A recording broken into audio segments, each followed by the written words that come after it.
amigo meu, do estado do Rio de Janeiro. Ele me trouxe ao conhecimento algo que ardeu o meu coração. Eu fiquei impactado, e estou impactado até hoje. Ele me falou assim: Gabriel, tu já ouviu falar da profecia de 1968? Eu disse não. Ele falou: tu precisa saber sobre essa profecia. Ela é muito impactante e tem base bíblica. Eu falei: me passa aí. E ele me informou. E eu fui buscar relatos sobre essa profecia. E eu vi que são verdadeiros. Uma senhora na Noruega teve uma visão de Deus extraordinária. E eu quero compartilhar com você. Olha só, uma senhora de 90 anos de idade, da cidade de Valdres, na Noruega, teve uma visão de Deus em 1968. O evangelista Emanuel Minos teve reuniões na cidade onde esta mulher residia.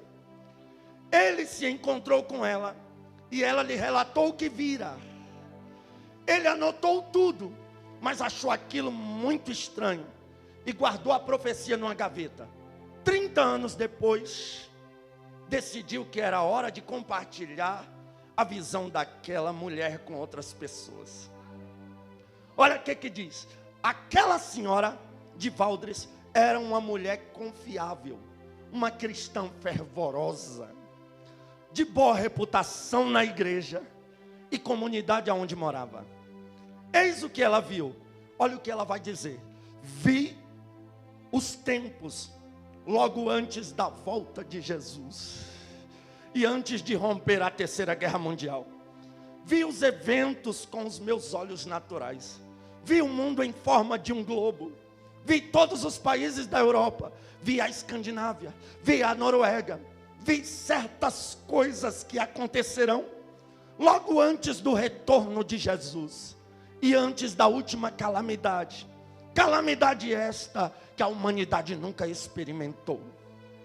Antes de Jesus retornar e antes do começo da Terceira Guerra Mundial, haverá uma détente. O termo détente é francês, que indica uma flexibilidade entre as relações tensas. Aleluias. Em uma situação de política. Aleluias. Ela diz assim, ó: como nunca haverá paz entre as superpotências do Ocidente e do Oriente. Haverá muitos anos de paz. Lembre-se, ela viu isso em 1968, quando a Guerra Fria estava no auge. Aleluia. Oh, glória. Olha, neste tempo haverá desarmamento de muitas nações, ela diz. E também na Noruega. A Terceira Guerra Mundial começará de uma maneira imprevisível, de uma forma que ninguém supõe, e a partir de uma região onde ninguém se espera que uma guerra pudesse surgir. Olha só, ela tem essa visão, ela divide em 4 ondas. A primeira, esta que nós acabamos de ler, ela vai dizer que haverá uma identity, ou seja, uma flexibilidade entre as superpotências do Oriente e do Ocidente. E ela prevê isso na visão, ela tem essa visão no auge da Guerra Fria. Lembre-se, há poucos anos atrás, de 1968, tinha tido a Segunda Guerra Mundial. Logo depois vem a Guerra Fria. Naquela época eram guerras em cima de guerras. Então ela dizer que os países do Oriente e do Ocidente iam entrar em paz era algo que não dava para acreditar. O evangelista Emanuel Minos, que recebeu dessa senhora essa revelação, ele contesta isso. Por quê? Porque era algo impossível de se prever naquela época. No auge da Guerra Fria, irmãos, poucos anos depois da Segunda Guerra Mundial, onde o Oriente e o Ocidente queriam se matar constantemente, mas ela diz que haveria uma détente, ou seja, uma flexibilidade, um desarmamento de muitas nações, inclusive da Noruega, que não estará preparada quando a Terceira Guerra Mundial estourar. Entenda isso aqui. Eu quero que você entenda isso. Aleluia. Não é que há paz em todo mundo. Não há paz em todo mundo. Alguns países estão em guerra, mas o Oriente com o Ocidente estão em paz, como essa mulher falou aqui. Durante esse tempo todo, desde 1968. Olha só, a segunda parte da visão. Essa eu quero que você dobre a sua atenção. Ela diz: os cristãos ficarão mornos como nunca antes e desviarão do verdadeiro cristianismo vivo. Os crentes não vão querer ouvir mais, como antigamente, sobre o pecado e a graça, sobre a lei e o evangelho, arrependimento e restauração. Uma mensagem substituirá todos esses temas. Olha que mensagem é: prosperidade e felicidade. O importante será ter sucesso, ser alguém, possuir bens materiais, coisas essas que Deus nunca prometeu desta maneira. As igrejas e as casas de orações ficarão cada vez mais vazias, em vez de pregações como as que se faziam antigamente, com temas como tomar a cruz, seguir a Jesus. A diversão, a arte e a cultura invadirão as igrejas e encherão os templos, onde deveria haver pessoas, aleluias, para ouvir sobre arrependimento e avivamento. Isto aumentará de forma marcante antes da volta de Jesus. Olha o que essa mulher está dizendo: que as igrejas não iam mais querer mensagem sobre arrependimento e perdão, sobre cruz, sobre salvação, sobre graça, mas essas mensagens seriam substituídas por temas, felicidade e prosperidade. Há um pregador por aí que o negócio dele é pregar felicidade, e ele chegou a declarar que nós somos a fraqueza de Deus. Aonde, irmão? Deus não tem fraqueza. Ele é o Todo-Poderoso, Ele é o Rei dos Reis, Ele é o Senhor dos Senhores. Tem igrejas que só pregam prosperidade, só prega dinheiro. Toda mensagem deles é voltada e interpretada em dinheiro, em grana, em você ser bem sucedido, em você ser feliz. É tanto que o crente hoje não pode mais passar prova, porque se ele passa prova segundo a teologia da prosperidade do inferno, Deus não é com ele. Se ele não tem um carro bom, Deus não é com ele. Se ele mora de aluguel, Deus não é com ele. Mas nós não aceitamos essa teologia maldita, porque Jesus disse aos discípulos de João: diga a João o que tem visto e ouvido. Os cegos andam, aleluia, os cegos enxergam, os paralíticos andam, os surdos ouvem, e aos pobres é anunciado o evangelho. Não podemos trocar a mensagem de salvação por mensagem de felicidade. Não somos coachings, nós ainda somos pregadores do evangelho. Aleluia. Esse termo gospel, que é interpretado de forma errada, e a forma que eles interpretam o mercado gospel, a igreja gospel, o mundo gospel, eu não aceito essa igreja light gospel.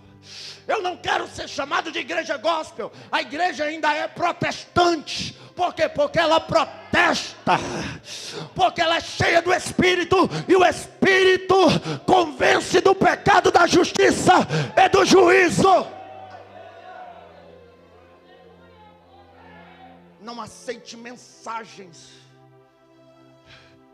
para encher o seu ego, para agradar o seu ego. Olha o que ela diz: que cultura, arte,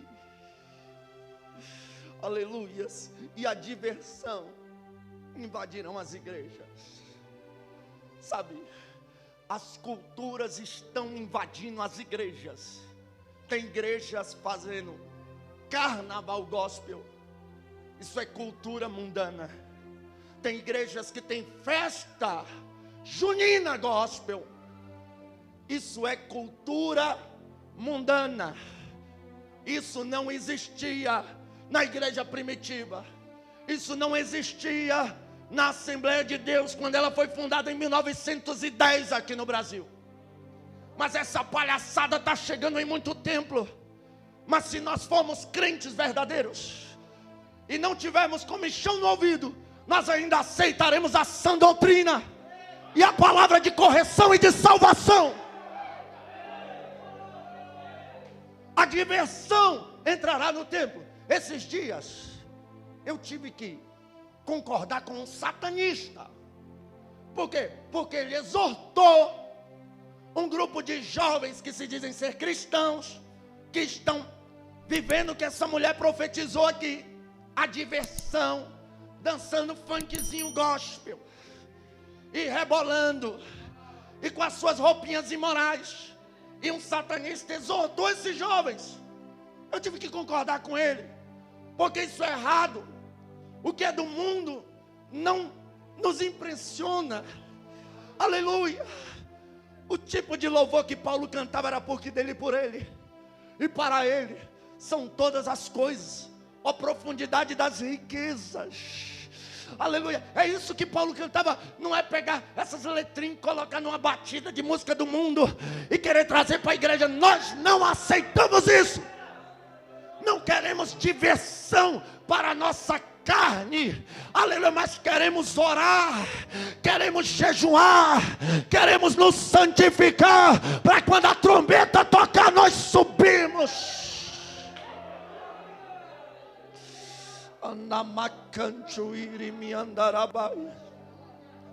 A terceira parte dessa revelação, olha o que essa mulher diz: haverá uma desintegração moral, como a velha Noruega jamais viu. As pessoas viverão juntas sem se casar. Não creio que o conceito de se viver junto sem casar exista. Emanuel Minos contestou, porque em 1968 isso não existia. As pessoas serão muito impuras antes de se casarem, olha isso. E a infidelidade matrimonial, ou seja, o adultério, será algo natural, comum, com todas as suas justificativas. Você justifica o adultério, né? Este tipo de coisa invadirá a igreja, e os justificaremos. Até mesmo os pecados contra a natureza humana. Já tem igreja casando homem com homem, mulher com mulher. A depravação moral está, ou seja, pecados contra a natureza humana, que está escrito em Romanos 1. Essa mulher falou tudo. Naquela época não existia isso, dessa forma não. Mas Deus mostrou para essa mulher o que iria acontecer. Olha, pecados contra a natureza humana. Logo antes da volta de Jesus, os programas de TV serão terríveis, como nunca antes. Aí tem aqui um parênteses: a TV recém-chegada na Noruega, em 1968. Ela vai dizer: os programas de TV cheios de violência, ensinando as pessoas a matar e a destruir uns aos outros. As ruas ficarão inseguras. As pessoas imitarão cenas vistas na TV. Não haverá apenas uma estação de TV, mas haverá muitas estações. Parentes, ela não conhecia a palavra canal, como nós conhecemos. Por isso falava em estações de TV, disse o Emanuel Minos. As estações serão muitas, como são hoje as emissoras de rádio, e serão repletas de violência. As pessoas usarão as estações de TV para se divertirem. Ela vai dizer, veremos terríveis cenas de assassinatos, de pessoas destruindo umas às outras, e isso se espalhará por toda a sociedade. Cenas de sexo explícito serão mostradas na TV, coisas íntimas de um relacionamento conjugal entre duas pessoas. Naquela ocasião, protestei, disse o Minos, e disse que havia um parágrafo na nossa Constituição que proibia tal coisa. E então a idosa me disse: acontecerá, e você verá, tudo que temos de bom desaparecerá, e toda indecência e imoralidade sexual aparecerá diante dos nossos olhos. Me diz, irmãos, em 1968, onde a TV recém-chegada, no Brasil, se eu não me engano, tinha só a TV Tupi, talvez poderia até já ter mais, mas na Noruega tinha uma estação de TV só. Naquela época tudo era censurado. Quando eu era pequeno, eu lembro daquela novela Pantanal. ela passava depois da meia-noite, porque aparecia alguma cena que ninguém podia ver, aquilo era censurado durante o dia. Hoje a imoralidade está exposta em até desenhos infantis. Hoje o que agrada as pessoas são séries de pessoas roubando banco. Hoje o que agrada as pessoas são séries do Satanás. Esse dia eu vi numa rede social alguém dizendo: gente, será que é só eu que estou ficando apaixonado pelo Lúcifer? Eu fiquei pensando: meu Deus, como é que um cristão assiste uma série chamada Lúcifer? Mas as séries hoje expostas de imoralidade, as novelas hoje expostas de imoralidade, os desenhos hoje expostos de imoralidade. E essa mulher tem essa revelação em 1968. Era impossível na visão deles isso acontecer, mas Deus estava mostrando que iria acontecer antes do arrebatamento da igreja. A mulher chorava e dizia: eu não verei essas coisas. Você sim. Jesus voltará de repente e começará a terceira guerra mundial. Será uma guerra curta. Ela viu a guerra em sua visão. As guerras que eu presenciei, olha o que ela diz: na vida serão brincadeiras de criança, comparado ao que virá e se encerrará com uma bomba nuclear. Meu Deus, o resultado que ninguém conseguirá respirar. A fumaça das bombas atômicas cobrirá vários continentes, como América, Japão, Austrália e as nações ricas. A água ficará contaminada, não poderemos mais lavrar o solo, consequentemente, restará apenas um remanescente. Os que restaram dos países ricos tentarão fugir para as nações pobres, mas estas os tratarão com a mesma dureza com que foram tratados. Sabe por quê? Porque a quarta parte da visão, ela diz: gente de países pobres invadirá a Europa. Em 1968, esse tipo de imigração em massa não existia. Virão para a Escandinávia, para a Noruega. Serão tantos que as pessoas se sentirão incomodadas com a presença deles e os tratarão com dureza. Não é assim? As pessoas dos países pobres hoje não tentam migrar para os países ricos, e eles são deportados, são pegos, expulsos, apanham. Pois é, mas somente esses países restarão com solo limpo, com água limpa. E as grandes potências na terceira guerra mundial, que vai se acabar com uma bomba nuclear, e a gente sabe que as grandes potências estão preparando as suas bombas nucleares. A fumaça será contaminada, a água contaminada, o solo contaminado, e as poucas pessoas que restarem, depois dessa guerra que ela diz que será como brincadeira, as guerras que ela presenciou.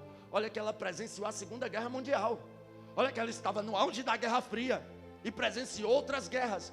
Ela diz que as guerras que ela presenciou serão como brincadeira de criança, diante da terceira guerra mundial. Aleluias.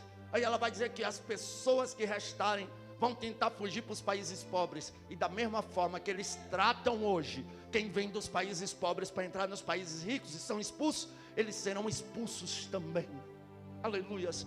Mas o que me chama a atenção, aleluia, louvado seja Deus, ela: fico feliz por não viver estas coisas, mas quando a hora chegar, você deve criar coragem contra esta visão. Eu a recebi de Deus, e nada do que vi vai de encontro ou em choque com o que a Bíblia diz. Aqueles cujos pecados foram perdoados e têm Jesus como Salvador estarão seguros. Oh glória, ramacante, oremi andarás. Sou pré-tribulacionista, não abro mão da doutrina que aprendi com os meus pais na fé. Aleluias, eu sei que eles não estão errados. Aleluia, nós seremos guardados da grande tribulação, seremos guardados da terceira guerra mundial. Nós estaremos no céu, sabe por quê? Porque os nossos pecados foram perdoados. Olha o que diz aqui em Apocalipse 12: eles venceram pelo sangue do Cordeiro e pela palavra de seu testemunho. Então vamos nos preparar para subir no arrebatamento. Aleluias. Vamos estar firmes em Cristo. Não olhar nem para a direita, nem para a esquerda. Não ficar pulando de igreja em igreja. Não desobedecer os nossos líderes. Procurar ler mais a Bíblia. Jejuar mais. Orar mais. Nos santificar. Olha, antigamente a gente pregava: igreja, se prepara para encontrar com Jesus. Não é mais tempo de se preparar. É tempo de estar preparado. A igreja está se despedindo da terra.